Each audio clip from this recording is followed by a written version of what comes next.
Coucou, coucou. Tu vas bien ce matin? Tu es en pleine forme? Tu t'es bien amusé hier? Génial. Les amis, aujourd'hui, j'ai envie de te parler d'une notion mathématique que l'on a travaillée la semaine dernière. J'avais envie, par contre, de t'en reparler pour m'assurer que cette notion-là, elle est bien comprise et que tout va bien pour toi. Alors, en effet, aujourd'hui, j'ai envie de te parler d'une des tâches que nous avons fait la semaine dernière, soit d'arrondir à la dizaine près. Tu te souviens, je t'ai présenté cette tâche-là lorsque nous étions en petites équipes en te disant que parfois, lorsque papa ou maman vont magasiner ou encore vont à l'épicerie, ils ont envie d'avoir une idée du total de la facture. Mais s'ils se mettent à compter chacun des montants de soins, chacun des prix de chacun des items précisément, ça va devenir rapidement difficile. Par exemple, si j'ai un article qui coûte 12 plus un autre qui en coûte 28 et un autre qui en coûte 33, eh bien, je vais rapidement arriver à un long calcul où je dois faire des échanges d'unités. Une des façons rapides que papa ou maman utilisent probablement, c'est d'arrondir. Donc, dire environ, approximativement, quel est le prix. Par exemple, 12 est-ce que c'est plus près de 10 ou de 20? De 10. Ah, super. Alors, cet objet coûte 10 euh, 28 est-ce que c'est plus près de 20 ou de 30? Oh, 30 bon, environ 30 Et de cette manière-là, ils peuvent arriver à un total approximatif. Donc, environ ce que ça va leur coûter, par exemple. Alors, en effet, arrondir, ça me permet d'avoir une idée générale. Donc, ce n'est pas précis, mais ça me permet d'avoir une idée générale de quel sera le montant ou le total de mon addition, par exemple, ou de ma soustraction. Alors, si je te montre ceci, alors voici 3 droites numériques. Nous allons débuter par la première. Mon nombre, à la première, mon nombre vedette est bel et bien le 54. Et lorsque je regarde 54, je te demande de l'arrondir à la dizaine près. Donc, de me dire quelle est la dizaine la plus près de 54. Lorsque je parle de dizaines, je parle de nombres qui ont uniquement des dizaines et qui n'ont pas d'unité, donc qui ont 0 unité. Si je pense au nombre 54, je peux réfléchir. Quel est le nombre que je retrouve avant qui a 0 unité, mais des dizaines? Alors, si je recule, parce que je te demande avant, le 54, 53, 52, 51, 50.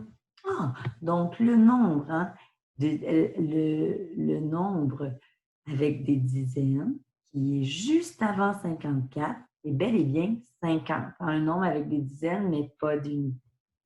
Et quel est le nombre juste après qui a uniquement des dizaines et pas d'unités? Continuons notre suite de nombres. 54, 55, 56, 57, 58, 59, 60. Et oui, le nombre 60 est le prochain nombre après 54 à n'avoir que des dizaines. Quand je regarde bel et bien mon 54, as-tu l'impression qu'il est plus près du 50 ou du 60? Tu as bien raison. 54, il est plus près du 50. Alors, lorsque j'arrondis à la dizaine près le nombre 54, je l'arrondis à 50. Pourquoi trouves-tu qu'il est plus près de 50? Qu'as-tu observé? Tu as bien raison. Tu as dû observer les unités. Et lorsque je regarde l'unité 4, eh bien, elle est plus près du 50 hein, que du 60 dans le cas de 54. Regardons un deuxième exemple. Mon nombre vedette, 37.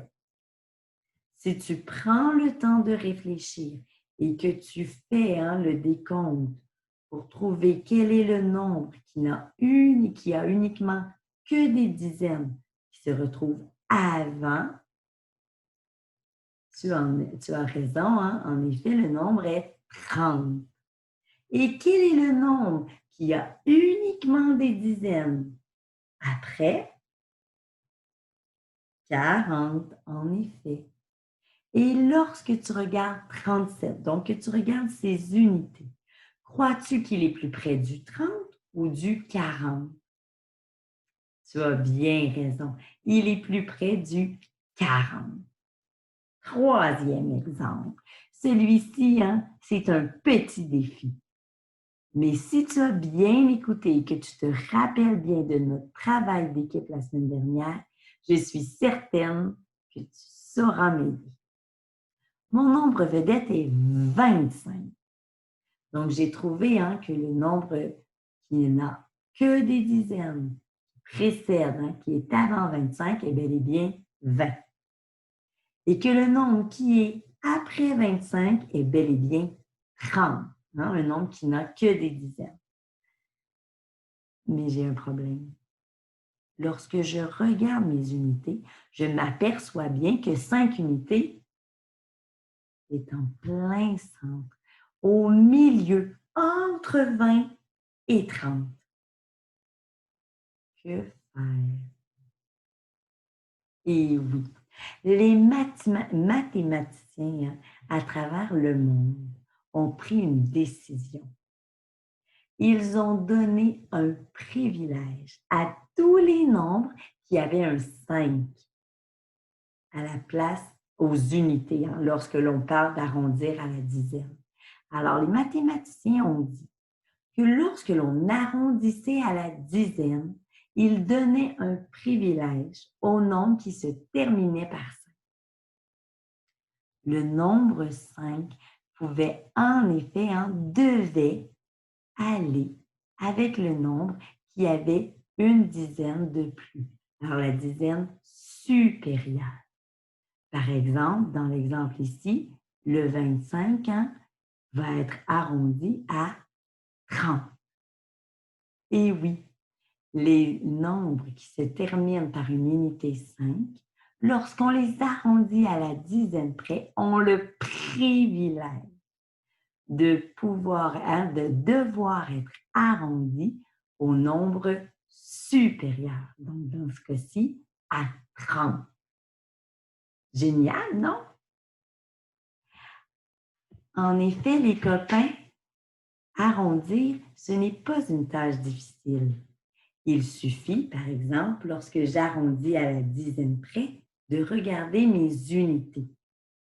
Si mes unités se retrouvent entre 1 et 4, eh bien, je vais arrondir mon nombre à la dizaine la plus petite, à la dizaine précédente, inférieure. Alors que si mon nombre est égal à 5 ou est plus haut, par exemple 6, 7, 8 ou 9, je vais arrondir mon nombre à la dizaine supérieure, à la dizaine suivante. Donc, un nombre plus petit que 5 est arrondi à la dizaine inférieure, alors qu'un nombre égal à 5 ou supérieur va être arrondi à la dizaine supérieure. Bye bye les cocos. Bonne journée.